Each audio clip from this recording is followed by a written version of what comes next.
Hi! Welcome to Vinayak star kitchen. ఈరోజు video వచ్చేసి ఇంట్లో మనకి బనానా ఎక్కువ ఉన్నప్పుడు లేదంటే పండు వండినప్పుడు ఒకసారి ఇలా లడ్డు ప్రిపేర్ చేసుకోండి. చాలా అంటే చాలా టేస్టీగా ఉంటది. హెల్తీ రెసిపీ కూడా.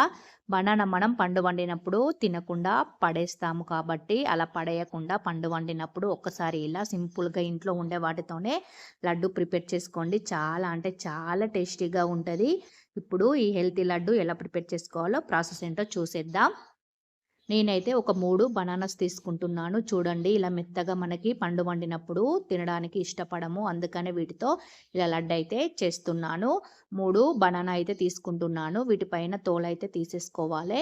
ఇలా తోలు తీసేసిన తర్వాత ఇప్పుడు వీటిని స్పూన్‌తో అయినా లేదంటే హ్యాండ్‌తో అయినా మనం మ్యాష్ చేసుకోవాలి.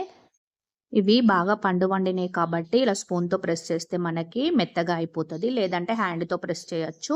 మీరు కావాలంటే మిక్సీలో వేసుకొని కూడా మెత్తగా గ్రైండ్ కూడా చేసుకోవచ్చు. నేనైతే ఇలా మ్యాష్ చేసుకునే దాంతోటైతే ఇలా మ్యాష్ చేసుకుంటున్నాను. స్పూన్‌తో ఇలా మ్యాష్ చేసుకున్న తర్వాత ఇప్పుడు మనకి ఉండల్లాగా అక్కడక్కడ ఉండల్లాగా మనకి కనిపిస్తాయి. వాటిని ఇలా మ్యాష్ చేసుకొని పక్కన పెట్టుకోవాలి. ఇప్పుడు ఒక కడాయి పెట్టుకొని ఇందులో 2 టేబుల్ స్పూన్ల నెయ్యి అయినా సరే, ఆయిల్ అయినా సరే వేసుకొని ఇప్పుడు ఇందులో చిటికెడంతా పసుపు వేసుకుంటున్నాను. పసుపు అయితే ఆప్షనల్. మీరు కావాలంటే స్కిప్ చేయొచ్చు. నేను కలర్ కోసం అయితే వేసుకుంటున్నాను. ఫుడ్ కలర్ హెల్త్‌కి మంచిది కాదు కాబట్టి కొంచెం పసుపు అయితే వేసుకొని, ఆ తర్వాత మనం మ్యాష్ చేసి పెట్టుకున్న బనానా పేస్ట్‌ని కూడా ఇందులో వేసుకొని ఇప్పుడు మంచిగా మిక్స్ చేసుకోవాలి.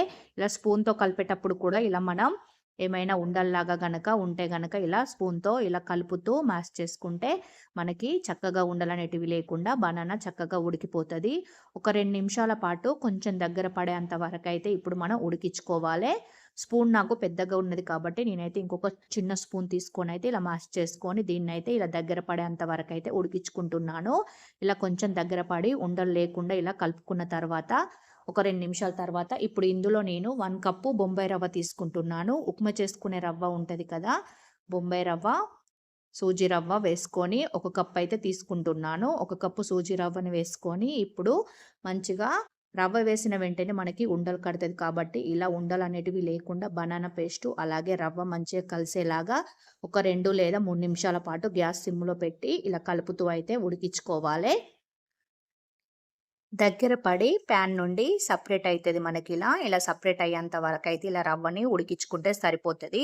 ఒక 3 నిమిషాలు టైం అయితే పడతది. చూడండి ఇలా ప్యాన్ నుండి సెపరేట్ అయిన తర్వాత ఇప్పుడు ఇందులోనే ఏ కప్పుతో మనం సూజీ రవ్వ తీసుకున్నామో అదే కప్పుతో ఒక కప్పు చిక్కటి పాలు కాగబెట్టుకొని చల్లార్చుకున్న చిక్కటి పాలైతే తీసుకోవాలి. చిక్కటి పాలు వేసుకోవడం వల్ల మనకి స్వీట్ అయితే చాలా టేస్టీగా ఉంటది. ఇప్పుడు పాలు వేసుకున్న తర్వాత మనకి రవ్వ అయితే ఇలా ఉండల్లాగానే ఉంటది. ఉండలనేటివి లేకుండా పాలు కలిసేలాగా మంచిగా ఒక 3 నిమిషాల పాటు కలుపుతూ అయితే దగ్గర పడేంత వరకైతే ఉడికించుకోవాలే. ఇలా స్పూన్‌తో మనం మ్యాష్ చేసుకుంటూ కలుపుతూ ఉడికించుకుంటే మనకి ఉండలనేటివి లేకుండా చక్కగా మిక్స్ అయిపోతది. చూడండి ఇలా మనకి పాలు మొత్తం రవ్వలో కలిసి ఇలా కొంచెం దగ్గర పడిన తర్వాత ఇప్పుడు ఇందులో నేను పావు కప్పు కంటే కొంచెం ఎక్కువగా షుగర్ అయితే తీసుకుంటున్నాను. హాఫ్ కప్ షుగర్ వేస్తే మనకి స్వీట్ అయితే ఎక్కువగా అయిపోతది. స్వీట్‌నెస్ ఎక్కువ తినాలనుకునేవారు హాఫ్ కప్ వేసుకోవచ్చు. కానీ బనానా స్వీట్‌గానే ఉంది. నేను తీసుకున్న బనానా అందుకనే నేనైతే పావు కప్పు మీద ఒక 2 టేబుల్ స్పూన్ ఎక్కువగా వేసుకున్నాను. చిన్న స్పూన్‌తో ఒక 2 టేబుల్ స్పూన్ ఎక్కువగా వేసుకున్నాను. మీరు కావాలంటే పావు కప్పు కూడా తీసుకోవచ్చు. ఇప్పుడు షుగర్ వేసిన వెంటనే మనకైతే ఈ స్వీట్ అయితే కొంచెం లూజ్ అయిపోతది. షుగర్ కరుగుతూ ఉంటే స్వీట్ అయితే లూజ్ అయిపోతది. చూడండి ఇలా లూజ్ అయిన తర్వాత మళ్ళీ ఇదైతే దగ్గర పడేంత వరకి ఇంకొక 2 నిమిషాలు ఉడికించుకుంటే మనకి ఈ స్వీట్ అయితే రెడీ అయిపోతది. చూడండి ఇలా దగ్గర పడి కొంచెం ఇలా ప్యాన్ నుండి ఇలా సెపరేట్ అయినప్పుడు స్టవ్ ఆఫ్ చేయాలి.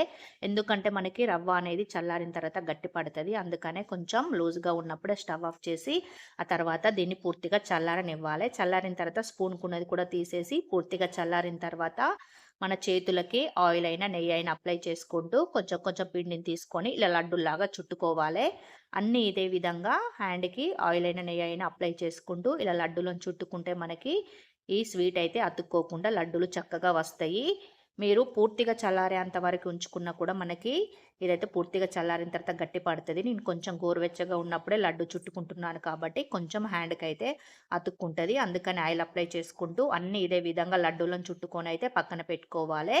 ఇప్పుడు ఇంకో కడాయి పెట్టుకొని ఇందులో 2 టేబుల్ స్పూన్ల నెయ్యి వేసుకుంటున్నాను. ఇవి నెయ్యిలో ఫ్రై చేస్తేనే చాలా రుచిగా ఉంటాయి.